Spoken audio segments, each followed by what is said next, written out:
તો કેમ છો મિત્રો? તો મિત્રો, જો તમે પણ યુપીઆઈ પેમેન્ટ કરતી વખતે આ ભૂલો કરો છો તો તમને પણ ઇન્કમ ટેક્સની નોટિસ આવી શકે છે. તો આજના વિડીયોમાં આપણે આ જ ટોપિક ઉપર વાત કરશું કે યુપીઆઈ પેમેન્ટ કરતી વખતે ડેલી, મંથલી અને વર્ષની લિમિટ શું હોય છે. તો આ વસ્તુઓનું તમે પણ ધ્યાન રાખી શકો. તો મિત્રો, વિડીયોને શરૂ કર્યા પહેલાં જો આપણી ચેનલમાં નવા હોય તો ચેનલને સબસ્ક્રાઈબ કરી દેજો, વિડીયોને એક લાઇક કરી દેજો અને તમારા કાંઈ પણ પ્રશ્ન હોય તો આપણે એને કોમેન્ટ કરી જણાવજો. આપણે ગમે તે મિત્રો પાસેથી પૈસા લીધા ને વળી પાછા નાખી દઈને આવું બધું ઘણા લોકો કરતા હોય છે. પણ ઇન્કમ ટેક્સ ડિપાર્ટમેન્ટને શું લાગે કે તમારા બેંક એકાઉન્ટમાં જે પણ પૈસા આવ્યા એ તમારી ઇન્કમ થઈ. એટલા માટે જ ઇન્કમ ટેક્સ ડિપાર્ટમેન્ટે યુપીઆઈ ઉપર કોઈ લિમિટ નથી રાખી. એનો મતલબ એવો નથી કે આપણે ગમે તેવા ટ્રાન્ઝેક્શન કરીએ. તો હવે મિત્રો, પ્રશ્ન એ થાય કે કેટલું ટ્રાન્ઝેક્શન કરી શકાય. તો મિત્રો, તેના ઉપર આવતા પહેલાં 2-3 મિસઅન્ડરસ્ટેન્ડિંગ છે, તેને હું થોડીક ક્લિયર કરવા માંગીશ. પહેલું તો એ છે કે આપણે 4-5 વર્ષ પહેલાં પણ 10 લાખ 20 લાખના વર્ષમાં ટ્રાન્ઝેક્શન કર્યા હોય યુપીઆઈથી, તો પણ આપણને હજી સુધી કાંઈ ઇન્કમ ટેક્સની નોટિસ નથી આવી. એનો મતલબ એવો નથી કે તમને નોટિસ આવશે પણ નહીં, પણ આપણે એવું નથી આવી એના કારણે આપણે આવું આગળના પણ ટ્રાન્ઝેક્શન ચાલુ જ રાખતા હોય છે. એટલે કે અત્યારે 2025 ચાલે છે તો આપણે 2025માં 26માં ટ્રાન્ઝેક્શન સતત ચાલુ જ રાખતા હોય છે. એનો મતલબ એવો નથી કે આપણને નોટિસ નહીં આવે, કારણ કે ઇન્કમ ટેક્સ ડિપાર્ટમેન્ટમાં પાછલા 8 વર્ષ સુધીની નોટિસ તમને ગમે ત્યારે મોકલી શકે. એટલે કે જો તમે ટ્રાન્ઝેક્શન 2018માં પણ કર્યા હોય તો પણ તેની નોટિસ તમને 2025માં પણ આવી શકે છે.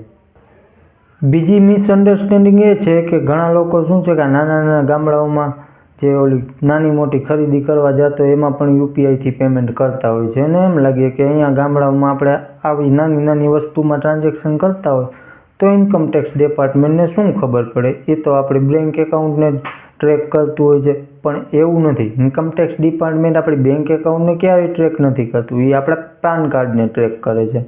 એટલે કે તમે જે પણ ટ્રાન્ઝેક્શન કોઈ પણ અલગ બેંક એકાઉન્ટમાંથી કર્યા હોય તો પણ તેની પાસે બધા જ ટ્રાન્ઝેક્શનની ડિટેલ હોય છે તમારા.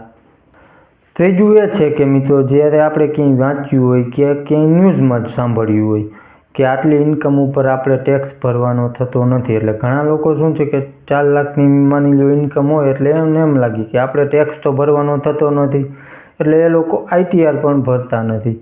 પણ નિયમ એવો હોય છે કે જો તમારી ઇન્કમ 2.5 લાખથી ઉપર અને 5 લાખથી નીચે ઓલ્ડ ટેક્સ રેજિમ પ્રમાણે હોય તો તમારે ટેક્સ ભરવાનો નથી થતો, પણ આઈટીઆર ફાઇલ કરવું પડે છે. તો મિત્રો, વિડીયોમાં અહીંયા સુધી હોય તો વિડીયોને એક લાઇક કરી ચેનલને સબસ્ક્રાઈબ કરી લેજો અને કાંઈ પ્રશ્ન હોય તો કોમેન્ટમાં જણાવજો. હવે મિત્રો, વાત કરીએ યુપીઆઈમાં કઈ ભૂલો ન કરવી. તો કે સૌથી પહેલાં તો મિત્રો, નાના વેપારીઓ શું કરતા હોય છે, 2-3 QR કોડ લગાવેલા હોય છે નાની દુકાનવાળા હોય એને. એટલે મોસ્ટ ઓફ જે QR કોડ લગાવેલા હોય છે એ પોતાના સેવિંગ એકાઉન્ટ સાથે જ એટેચ કરેલા હોય છે. એ એક મોટી ભૂલ છે. તો મિત્રો, ગાઈડલાઈન એવી છે કે જો તમારા સેવિંગ એકાઉન્ટમાં રોજના 10,000થી વધારે આવતો હોય તો મહિને 3 લાખથી વધારે થઈ જાય અને વર્ષે 36 લાખથી પણ વધારે થઈ જાય. તો આ એક ઇન્કમ ટેક્સ ડિપાર્ટમેન્ટ માટે લાલ લાઇટ થઈ જાય, કારણ કે જો તમારા બેંક એકાઉન્ટમાં વર્ષે 36 લાખ રૂપિયા આવતા હોય પણ એમાંથી તમે તો લોકોને માની લો કે 10,000નો સામાન વેચ્યો તો 10,000 તો તમારો પ્રોફિટ નથી. એમાંથી તમે માનો કે 1,500નો પ્રોફિટ હોય, બાકી તો બધું આપણે સામાન દીધો એના જ પૈસા લીધા છે. પણ જ્યાં સુધી તમે ક્લિયર ન કરો ત્યાં સુધી ઇન્કમ ટેક્સ ડિપાર્ટમેન્ટને એવું જ લાગે કે જે તમારા બેંક એકાઉન્ટમાં આવ્યું છે એ બધી જ તમારી ઇન્કમ છે. એટલા માટે ઇન્કમ ટેક્સ ડિપાર્ટમેન્ટને આ ક્લિયર કરવું ખૂબ જ જરૂરી છે. એટલા માટે જ જો તમારા યુપીઆઈથી રોજના 10,000થી વધારે પૈસા આવતા હોય તો કરંટ એકાઉન્ટમાં સ્વિચ કરવું વધારે સારું રહે અને યુપીઆઈ એની સાથે એટેચ કરવું વધુ સારું રહે, કારણ કે કરંટ એકાઉન્ટ બિઝનેસ માટે જ બનાવવામાં આવ્યું છે. એમાં આ ઇન્કમ ટેક્સ ડિપાર્ટમેન્ટને એવું ન લાગે કે તમારી બધી જ ઇન્કમ છે જે પણ તમારા બેંક એકાઉન્ટમાં આવીએ, કારણ કે કરંટ એકાઉન્ટ બિઝનેસ માટે હોય છે. બીજી ભૂલ જીએસટીને લઈને કરે છે.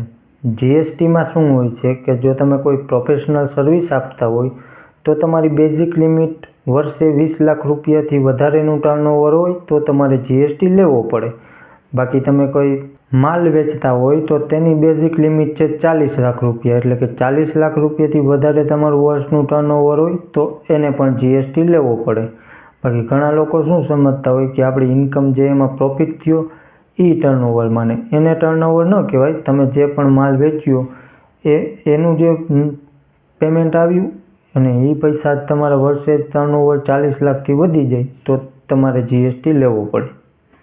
હવે મિત્રો વાત કરીએ સ્ટુડન્ટોની, તો એ લોકો શું કરતા હોય છે કે આ વાઉચરના ચક્કરમાં કે કેશબેકના ચક્કરમાં ગમે એવા ટ્રાન્ઝેક્શન કર્યા રાખતા હોય છે, પણ એને એ નથી ખબર હોતી કે ઇન્કમટેક્સ ડિપાર્ટમેન્ટ બધું જ જોઈ રહ્યું છે. તો હવે મિત્રો એક જ લાઇનમાં કહું તો યુપીઆઈથી જો તમે વર્ષમાં 50,000થી ઓછું ટ્રાન્ઝેક્શન કરતા હોય તો તમારે કોઈ ચિંતા કરવાની જરૂર નથી. અને જો 50,000થી વધુ ટ્રાન્ઝેક્શન કરતા હોય તો એ ટેક્સેબલ ઇન્કમ ગણાશે. તો મિત્રો આ હતી આપણી આજની અપડેટ. વિડીયો સારો લાગ્યો હોય તો એક લાઇક કરી દેજો, ચેનલમાં નવો હોય તો સબસ્ક્રાઈબ કરી દેજો અને મોકલી દેજો તમારા મિત્રોને જે પણ યુપીઆઈનો બહુ ઉપયોગ કરતા હોય તેને. ચાલો મળશું નેક્સ્ટ વિડીયોમાં.